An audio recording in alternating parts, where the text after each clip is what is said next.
UP के कारागार मंत्री धर्मवीर प्रजापति जी हमारे साथ मौजूद हैं और कानपुर देहात में जिला कारागार के औचक निरीक्षण पर गए। सर, क्या पाया है कारागार में आपने औचक निरीक्षण? देखिए, ये औचक निरीक्षण पहले से सूचना करके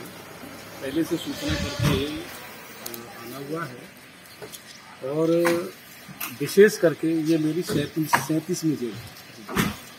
जब मैं 1-2 जेलों में मेरा जाना हुआ, मैंने देखा कि 40 साल के युवाओं की संख्या बहुत होती है और अधिकतर संख्या में गरीब परिवार। युवा हमारे देश का प्रदेश का भविष्य होता है। देश का प्रदेश का युवा भविष्य न बनता है, लेकिन अपने घर का भविष्य होता है। देख करके मन में बड़ा कष्ट हुआ कि जो परिवार की जिम्मेदारी निभानी चाहिए थी, या पढ़ना लिखना चाहिए था, या और कुछ करना चाहिए था, और वो युवा हमारा जेल में। तो बस उसके बाद में मैंने इन कैदियों के साथ संवाद करना शुरू कर दिया है और ये संवाद के विषय में मेरी 37वीं जेल है। अधिकतर जेलों में घंटे 1.5 घंटे युवाओं से संवाद करता हूँ और उनको उनके परिवार से कनेक्ट करता हूँ, इसलिए कि उनको याद दिलाता हूँ कि आपके घर में पिता है, भाई है, बहन है, माँ है, सब है। और जिनके पिता नहीं है, आप सोचो, अभी एक लड़का मिला था, मैंने पूछा कि कितने लड़के ऐसे हैं जिनके पिता नहीं है।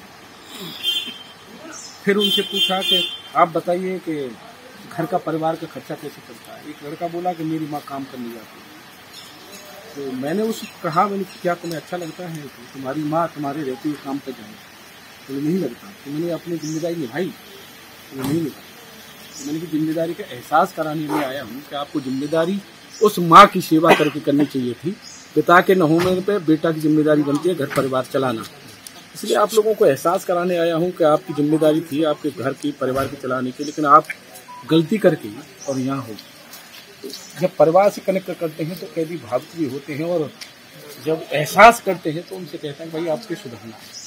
हमने जेल अधीक्षकों को सभी को निर्देश दिया, यहाँ भी आज भी कहा है कि आप इनको एमी से जोड़िए, इनको जो है कौशल विकास से जोड़िए, इनको ट्रेनिंग कराइए, ट्रेनिंग के बाद इनको काम कराइए। हमारे एडीएम थे यहाँ मेरे साथ, हमने उनसे कहा है कि जब ये काम सीख जाए तो थोड़ा काम दिलाइए।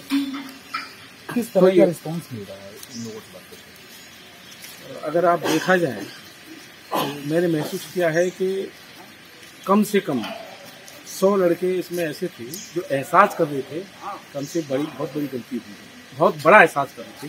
एहसास तो सभी ने किया, लेकिन 100 ऐसे थे लगभग जो बहुत बड़ा एहसास कर रहे थे, जो आंखें में नम थी और लग रहा था कि हमसे बहुत बड़ा अपराध हुआ है और नहीं करना चाहिए। आपकी तरफ से किए जा रहे संवाद से कितना प्रभाव पड़ेगा? अब आप जो है कभी कैदियों से कहीं संवाद करके देखेंगे तो पता चलेगा।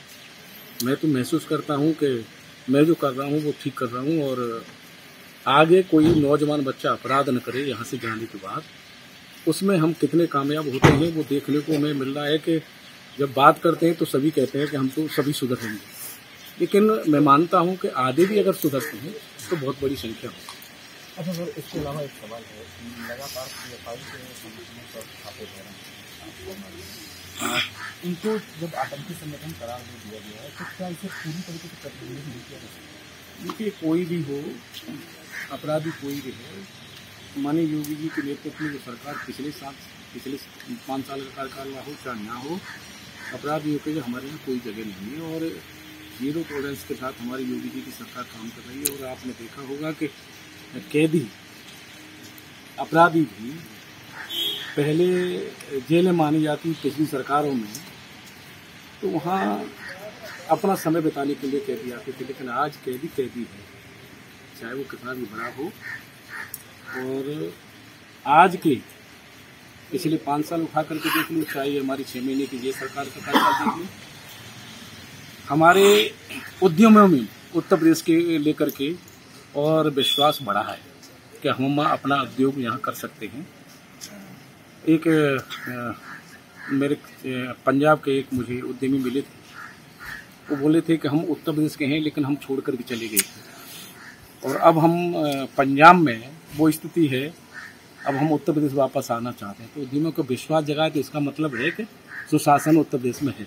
तो सुशासन पर है, लेकिन इस तरीके के संगठनों पर किस तरीके से लगाम लगाई जाती है?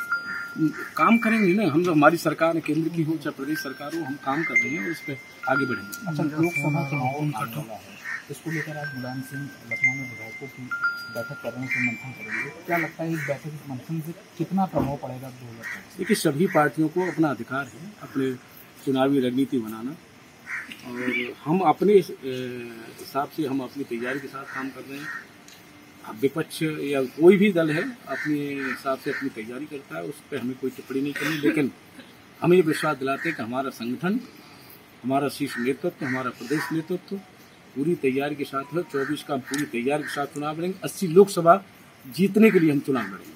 तो ये थे धर्मपाल प्रजापति जी, जिन्होंने इस बात का दावा किया है कि 2024 का चुनाव वो पूरी तरीके से जीत रहे हैं और 80 की 80 सीट पर वो जीतेंगे। कानपुर देहात से विकास धीमान, एबीपी गंगा।